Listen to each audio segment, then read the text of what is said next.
And there she is. Great. I was given permission to refer to our next presenter by her shortened version of her first name, which is Chan, or Donor Chan, Donuk.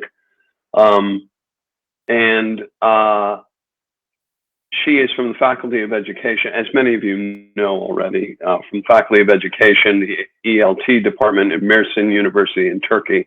And the title of the paper is A Futuristic Research on the Teacher Cognition in Language Testing. And this is a paper that focuses on the concept and consequences of teacher cognition in language teaching and testing. And it asserts that language, a cornerstone of the curriculum, does not receive appropriate attention in teaching contexts, owing in substantial measure to the fact that teachers are not self-reflective enough in terms of their own cognition. And the paper is dedicated to the exploration and elucidation of teacher cognition to arrive at future assumptions of language training. I turn the floor over to Chan. Thank you. Okay.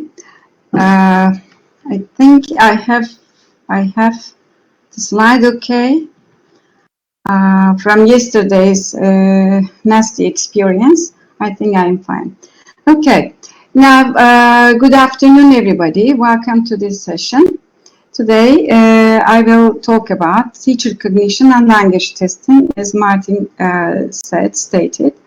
First, let's start with, this is the structure of my speech, by the way. Background of the study, teacher cognition in language testing, methodology, findings and discussion, and conclusion.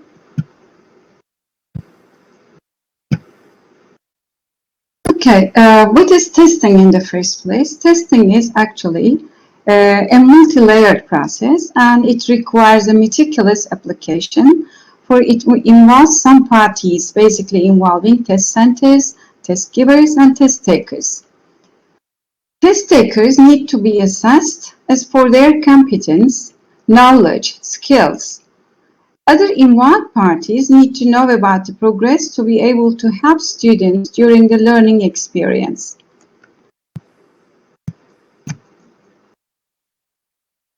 Language testing, as all tests actually, requires teacher knowledge about testing as well as teacher cognition, which is defined by Borg as what teachers think, know, and believe, and the relationships of these mental implicit constructs to what teachers do during language teaching in the classroom. The verbs we choose here, think, know, and believe, actually, particularly believe, is related to implicit constructs and makes up a big portion of the teacher cognition. So, teacher cognition actually in language testing is formed in seeds, and these seeds are sown at very early phases of the profession, while the teacher candidates are sitting at their chairs, watching their teachers as role models. Teachers start to gain experience and knowledge during teaching practices, and in time, these seeds become more mature and tangible during the in-service professional development. So during the pre-service, we have some seeds of cognition, and they turn to fruits maybe in in-service professional development. And the problem here is actually, though testing is the cornerstone of the curriculum, the finalizing process actually, it does not get what it deserves in the teaching practice. And the reason for this is that the cognitions of teachers are not often challenged by their own selves. Actually, we inherit some features from our ancestors. I think one of these features is, or notions I could say, education. And as teachers, actually, when we become teachers, we have already covered a distance in terms of these inheritance. So I can say that teacher cognition actually can be traced back to the earlier years of education, not just the preschool education, pre-service education, sorry. In terms of methodology, first, before starting this step, I asked myself some questions. In the nature of testing, first of all, why do we test? Maybe many people do not take the answer for this. And who do we test? Who is the test for? For the teachers or for the students? What is the grading of a test for? For whom? For the teacher's knowledge or for ranking the students from the top to the bottom? Or what happens after the test? What is the backwash effect of the test? What happens when the students take their mark? Things are a little bit different because we are no longer. Excuse me. Okay. When the students take their marks or when the teachers finalize the testing process, and what kind of assessment should we go after? Self-assessment or assessment itself? These are the natural questions that occur to me before I deal with testing. That's why I think it makes up some part of the notion of testing. The aim of this research was to unveil the cognitions of teachers' future assumptions of language testing. And as the research tools, I used open-ended and semi-structured questions. I applied this research. My participants were pre-service and in-service teachers. And content analysis method was the way qualitative analysis was the way research analysis was the way I used as a method. Here we have the findings and discussion. First of all, I can say that the questions were twofold. One was asking whether the students, I mean the teacher candidates or the teachers approved of online testing or what their assumptions for the future of online testing, digital testing, or they did not. And the other one, the second portion I will be mentioning later was summative or formative testing with their sub-questions. The themes, emerging themes that came out of this research basically were four items: feedback, motivation, objectivity, and practicality. And the teachers' reports and what they had in terms of the raw data were processed, and these themes have emerged, and one of them is feedback. Teachers think that, or teacher candidates, for the future we will have the digital testing platforms, and we should have. It is an advantage. And the list of these actually themes is actually the advantages of the online testing. First of all, instant feedback. They state that through the, they actually use anyway, and through the through the digital testing, the feedback comes instantly, immediately, before the test taker, and this helps the test taker actually to elaborate on the knowledge, because at that very moment, the test taker can see the correct answer, maybe with its explanation, and knowledge construction becomes even easier and faster, and of course, knowledge retention. And the peer and self-evaluation, you know, the classical way, when the students take a test, they come together and discuss the results in most cases. On the platforms offered for these tests, maybe after test, post-test platforms offered for these students, actually, it is easier for them to come together and a little bit, you know, more comfortable maybe to discuss their own answers, and actually it's a kind of evaluative process. And peer and self-evaluation in this way to these teachers are even easier. For the motivation, I can say that in terms of test validity, the problem with most tests is the face validity. If the tests are not valid as for their face design, it is not, attractive for the students. So when the test which is rich in visuals, or the knowledge that is actually embedded in the curriculum, or anything you can think of for online testing, actually eases the job of the students and the teachers. And the other, that in this way they can participate in the tests with their own will.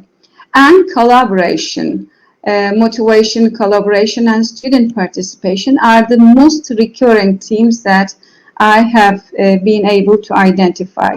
In terms of objectivity, tests are objective if they can be applied and the scoring can be made on the same basis with an equal chance. And even when we are scoring, if we are taking a test home and start scoring, after 20 minutes, maybe our scoring, if it is subjective, might change. However, machine scoring or objective scoring has the advantage of treating all the students equally.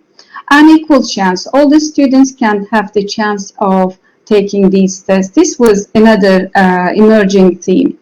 In terms of practicality, I agree with all these ideas as well. Ample time. Actually, in traditional tests, we are allocating the time for the students, but distributing the papers, collecting them, and then giving the answers and so on. So much time is wasted on maybe test application. However, if you add that time towards the test take time, then it would be more advantages and more opportunities. I think in most cases this is not possible, but if you are a test taker and if you have not been able to manage one test, if you can have the opportunity for the second one, you can take it. This is not possible for the traditional testing, but here, yes. In terms of response geared questions, computer adaptive testing nowadays allows us to elaborate on the answers, because more difficult answers and the responses to these answers actually lead the students to even more difficult ones. This is only possible through the computer adaptive testing. And of course, needs analysis.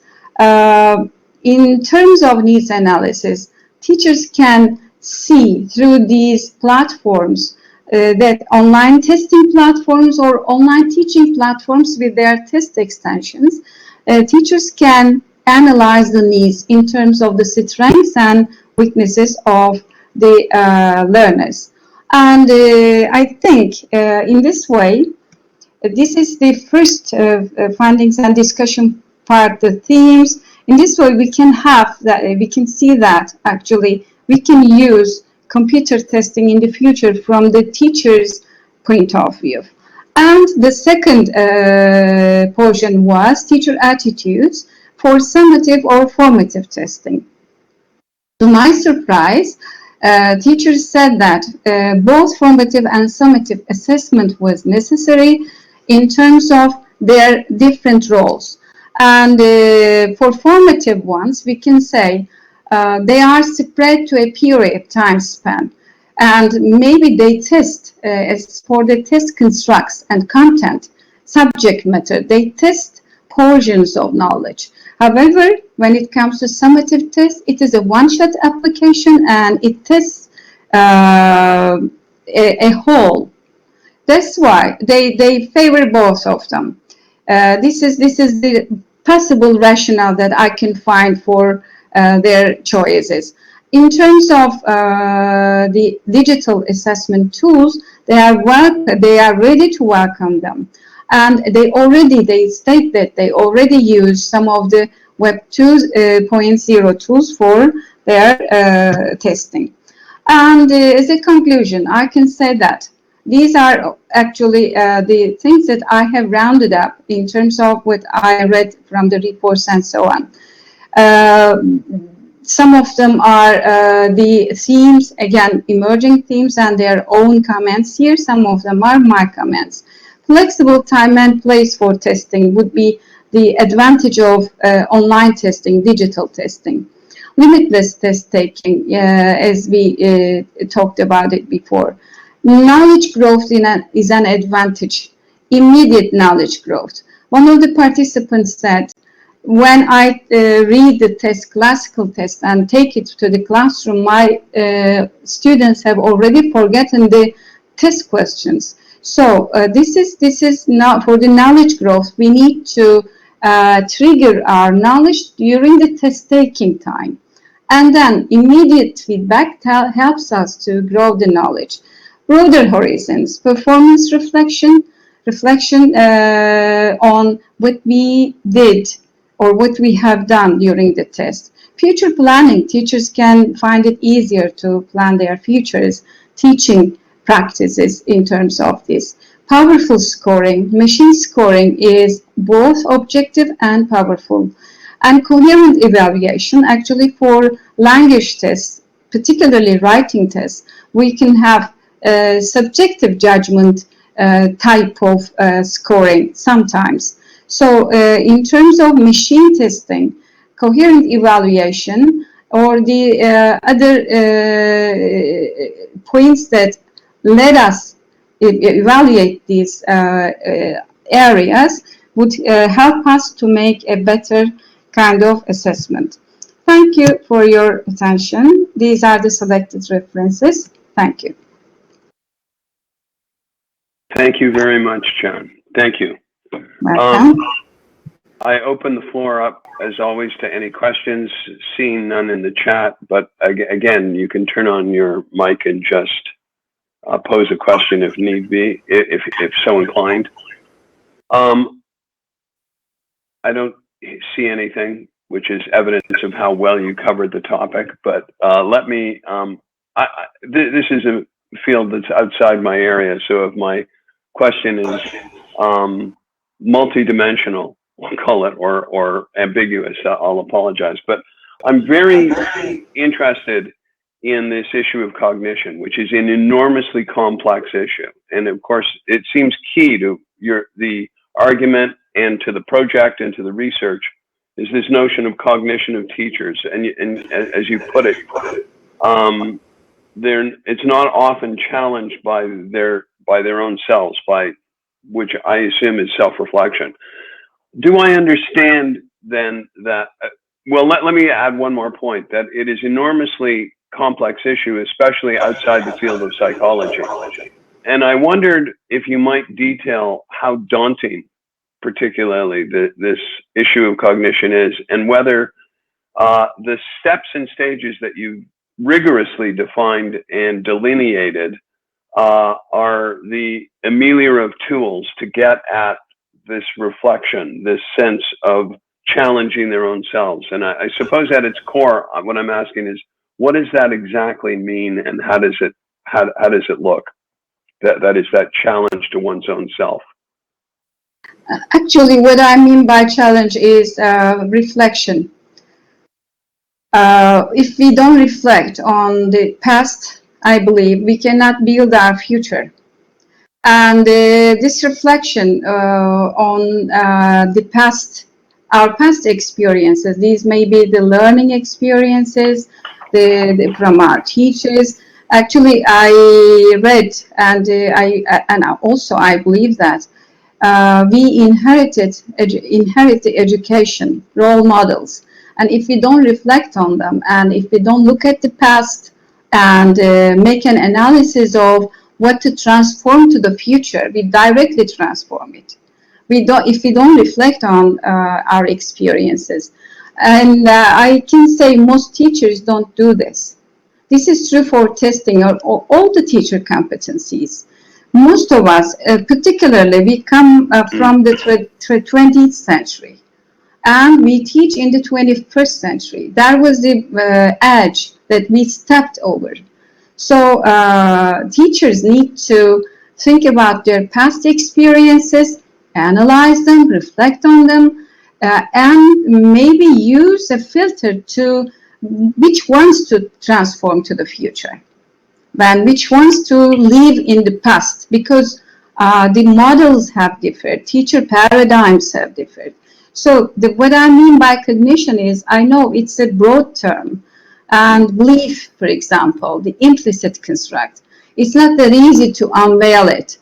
And maybe teachers have never ever confronted when I ask them this question, because we don't often do that. This is what I mean. I appreciate that. Thank you. That's a Thank thorough you. and thoughtful response. I don't see any other questions coming forward, so we'll just do the same as we did for Joseph. Thank you. There's your applause. Thank you. Thank you for the comments too. Sorry? Thank you. I was going to say, and as I said before, you'll hear actual applause next year in Fidenza. So Yes. thanks. Thank you. We'll See you. move. Thank you. Sorry.